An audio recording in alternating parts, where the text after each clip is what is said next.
নবীর জীবনী পড়েন, দেখবেন নবীজি গোটা জীবনে একজন মাত্র, সিরাত একজন মাত্র ব্যক্তিকেই নিজ হাতে হত্যা করেছিলেন, সেই হলো এই কপাল পোড়া। কিন্তু কথাটা নবী বলেছিলেন মক্কায়। কত বছর অতিবাহিত হয়ে গেল, কোনো রেজাল্ট নাই, কোনো ফলাফল নাই। এমনকি মক্কার মুশরিকরা তো কত টিটকারি মারতো, আরে তোরা যদি সত্যবাদী হস আল্লাহর আযাব এনে দেখা, আমাদের উপর গজব ফেল, গজব, যেহেতু গজব পড়ে না তার মানে তোরা সত্যবাদী না, বহু টিটকারি মারতো।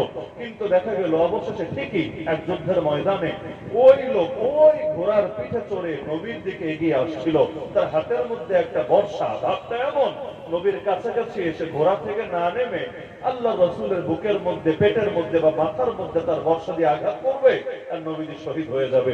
যখন সাহাবীরা দেখছে যে সে মাথা থেকে পা পুরো গা লোহার মধ্যে আবৃত হয়ে, মাথায় লোহার হেলমেট, গায়ের মধ্যেও লোহার কাপড়, সব মিলে এমন ভাবে প্যাকেট হয়ে আছে যে অন্য কেউ মারলেও তার তেমন কিছু হবে না, কিন্তু সে নবীকে ঠিকই মারবে। সাহাবীরা বললেন, ইয়া রাসূলুল্লাহ অনুমতি দেন, আপনি সরে যান, আমরাই ওকে দেখে নিচ্ছি। আল্লাহ রাসূল বললেন, আমি কি বলেছিলাম মনে নাই? আমি বলেছিলাম ওর ব্যাপারটা তো আমি দেখবো, আমি নিজে সমাধান করব, সুতরাং তোমরা সরে যাও।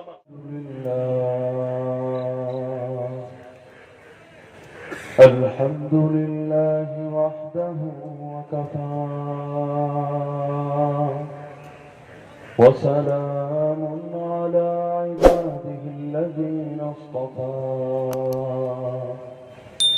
أما بعد فأعوذ بالله من الشيطان الرجيم بسم الله الرحمن الرحيم أم حسبتم أن تدخلوا الجنة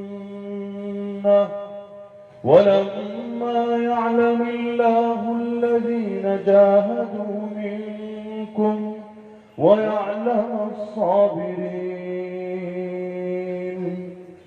وقال النبي صلى الله تعالى عليه وسلم إن عظم الجزاء مع عظم البلاء وإن الله إذا أحب قوما ابتلاهم فمن رضي فله الرضا ومن سخط فله السخط. وقال أصحاب محمد رضي الله عنهم نحن الذين بايعوا محمدا على الجهاد ما بقينا أبدا.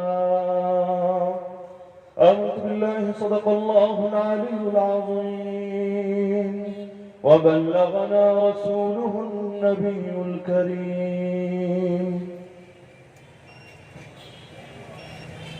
বাগেরপাড় ইসলামী যুব সমাজের উদ্যোগে আয়োজিত মাদারীপুর পুরাতন বাস স্ট্যান্ডে অনুষ্ঠিত আজকের এই চতুর্থ বার্ষিক ওয়াজ মাহফিলের সম্মানিত সভাপতি ধুলগ্রাম কওমি মাদ্রাসার শ্রদ্ধেয় মুহতামি মুফতি ওমর ফারুক সাহেব দামাত বারাকাতুহুল আলিয়া, উপস্থিত আমার সাথে তাজ ওয়াজিবুল ইহতিরাম হযরত উলামায়ে কেরাম, এলাকার গণ্যমান্য মুরব্বিগণ, স্থানীয় এবং দূরান্ত থেকে আগত দিন দরদি কোরআন প্রেমী প্রিয় তাওহীদি জনতা এবং পর্দার আড়ালে থাকা মা ও বোনেরা,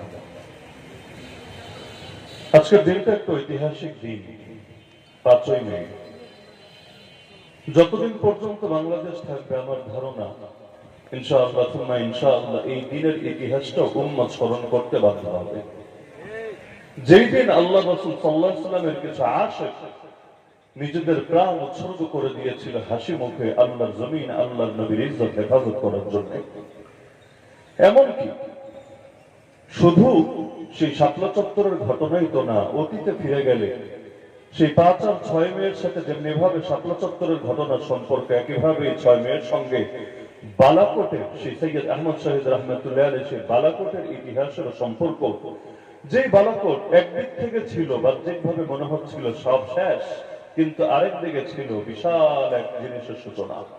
বালাকোটের ময়দানে এসে সৈয়দ আহমদ শহীদ রহমতুল্লাহ আলাইহির কাফেলা থেমে যেতে বাধ্য হয়েছিল, কারণ একে একে তাদেরকে নির্মমভাবে শহীদ করা হয়েছিল। এমনকি আমিরুল মুমিনিন সৈয়দ আহমদ শহীদ রহমতুল্লাহ আলাইহি, যাকে উম্মত তখন হাতে হাত রেখে বায়াত দিয়ে উম্মতের ইমাম, খলিফা এবং আমির হিসাবে ঘোষণা দিয়েছিলেন, ইমামতে কুবরার বায়াত দিয়েছিলেন, তাকে পর্যন্ত নির্মমভাবে হত্যা করা হয়েছিল। এবং এই ভারত উপমহাদেশে ইসলামী শাসন পতনের পরে আবার নতুন করে যে শাসন সূচনা হয়েছিল সেটাকে অঙ্কুরেই বলতে গেলে শেষ করে দেওয়া হয়েছিল। কিন্তু আল্লাহ তাআলার একটা নিজাম আছে, শহীদের রক্ত কখনো বৃথা যায় না।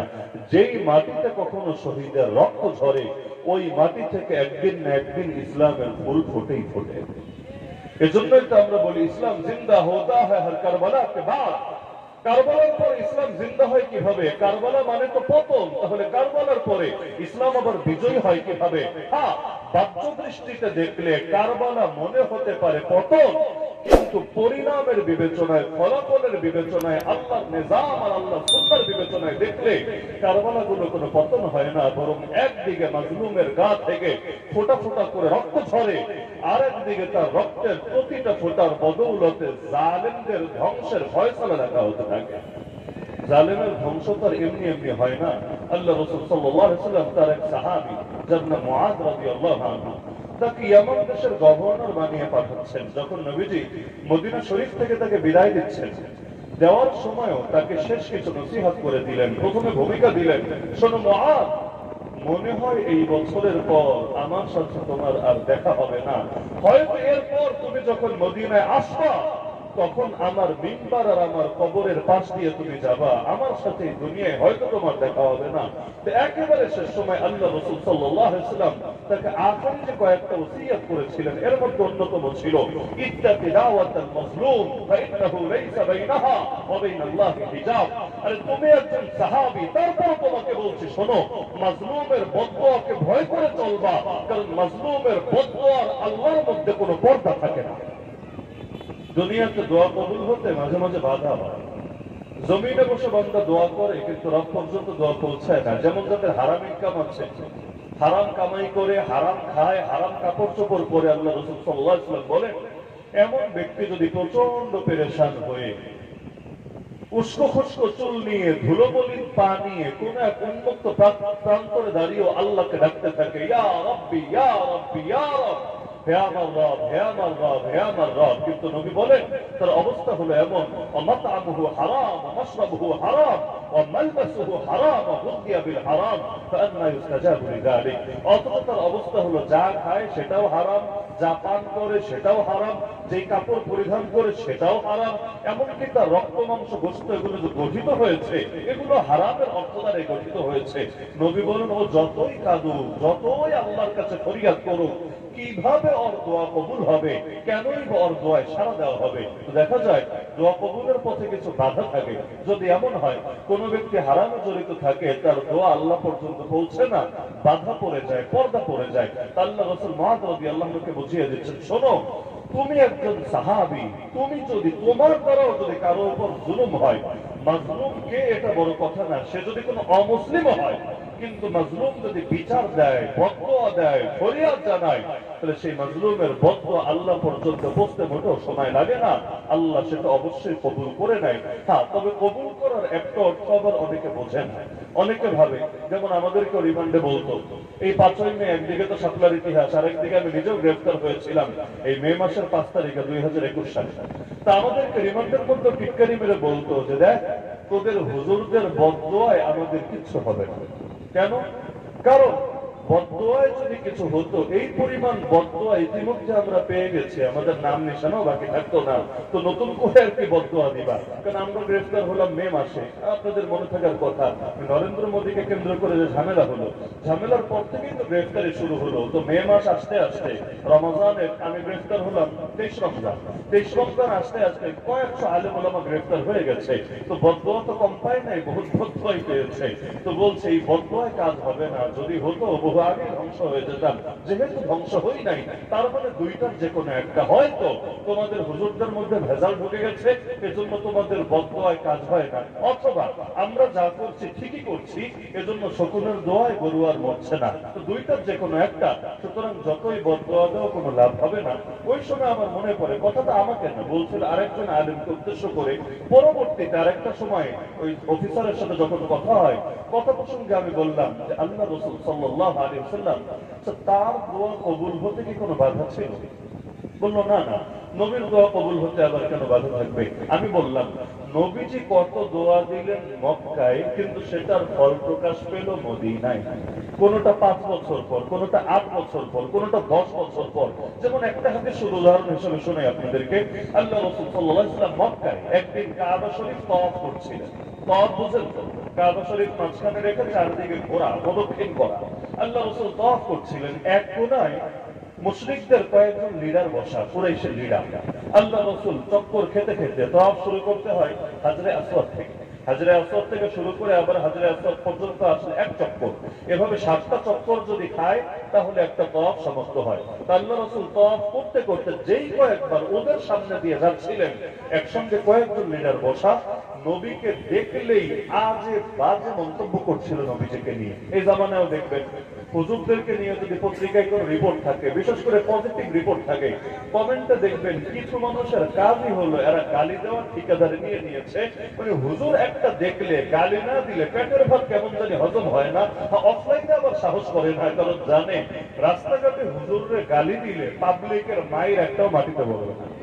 এই নাস্তিক বেঈমানদের সব আস্ফালন, সব হুঙ্কার দেখবেন অনলাইনের বুকে।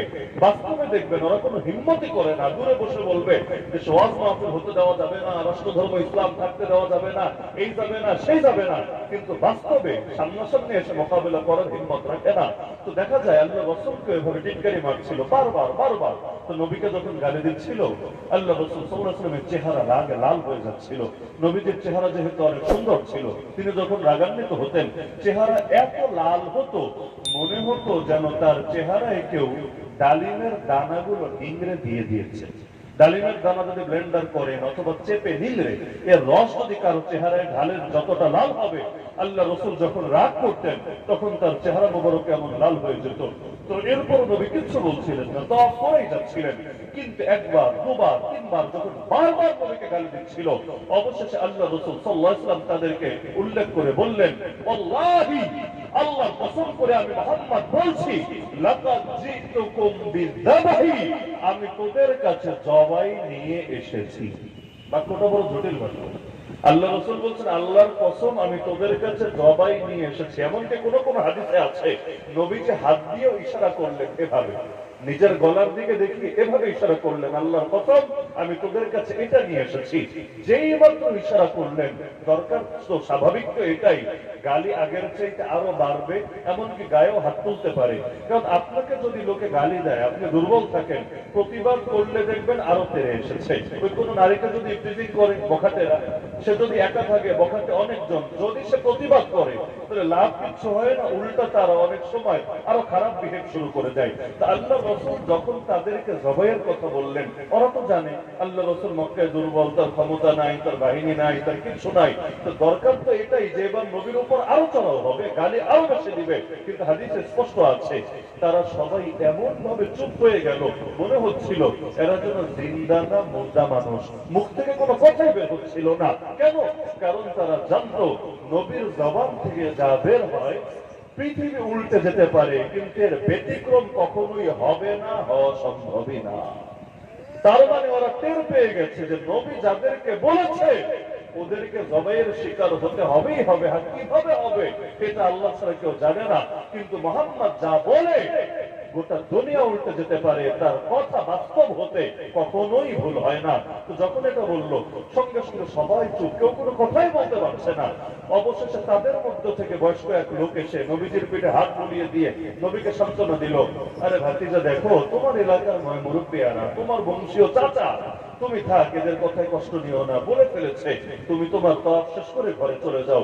ওই দিন নবীকে দ্বিতীয় কোনো গালি দিল না, বসে বসে ওরা ভাবছিল কপাল তো শেষ। হ্যাঁ, পরবর্তী দিন নবী আবার তাওয়াফ করতে বের হয়েছিলেন, তখন এত মারা মেরেছিল আল্লাহ রাসূলকে, মারতে মারতে মারতে তাকে আহত করে ফেলেছিল, এমনকি তাকে রক্ষা করতে এসে সিদ্দিক আকবর আবু বকর রাদিয়াল্লাহু আনহু পর্যন্ত এত আঘাতের শিকার হয়েছিলেন, তিনি পর্যন্ত অজ্ঞান হয়ে গিয়েছিলেন। তো যেই সাহাবী হাদিসটা বর্ণনা করেন তিনি বলেন, নবী তো কথাগুলো বললেন মক্কায়, কিন্তু যেই কয়েকজন লিডার সেখানে উপস্থিত ছিল, যাদেরকে উদ্দেশ্য করে নবী বলেছিলেন আমি তোদের কাছে জবাইয়ের বিধান নিয়ে এসেছি, ওদের সব কয়টাকে ওয়াল্লাহি লাকাদ রাআইতুকুম সারআ ফি কালিবি বদর, তাদের সব কয়টাকে বদরের কূপের মধ্যে উল্টো লাশ হয়ে পড়ে থাকতে দেখেছি।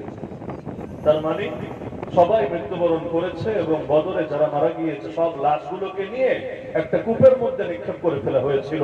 এর মধ্যে এই কয়জন ছিল এবং তাদের গলায় আঘাত ছিল। কেন?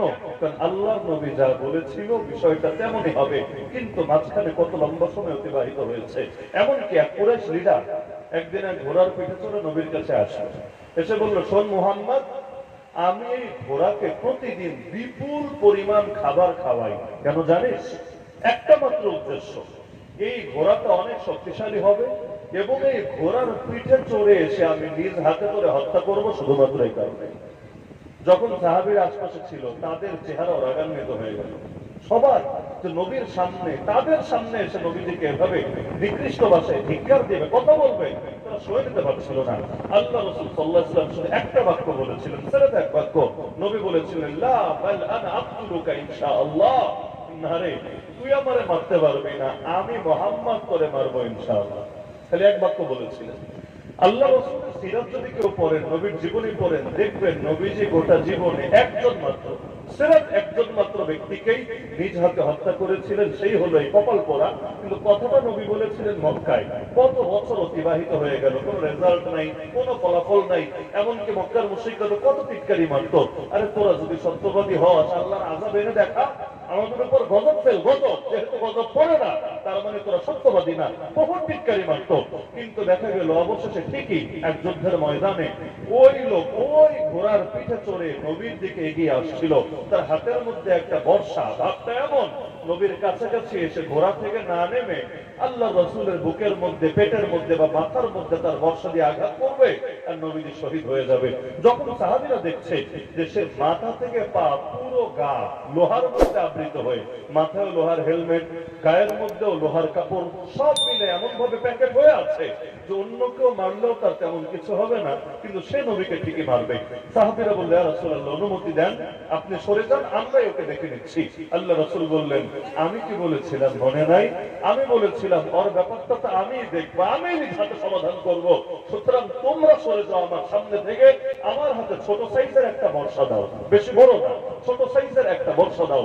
সাহাবীরা আল্লাহ রাসূলের হাতে ছোট সাইজের একটা বর্ষা দিল।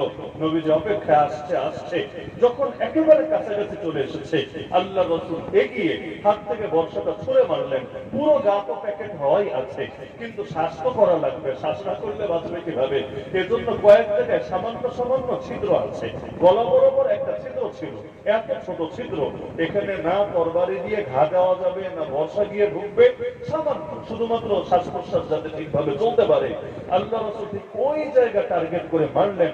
নবীজির হাতের নিশানা দেখেন, আপনি মায়েরা দেখেন কোন জিনিসকে নিখুঁত ভাবে পৌঁছাতে পারেন কিনা, কিন্তু একজন মানুষ ঘোড়ার পিঠে আছে, ঘোড়াতে এমনি, ঘোড়া চলতে গেলে এমনি উপর নিচ হতে থাকবে, শরীর এক জায়গায় থাকবে না।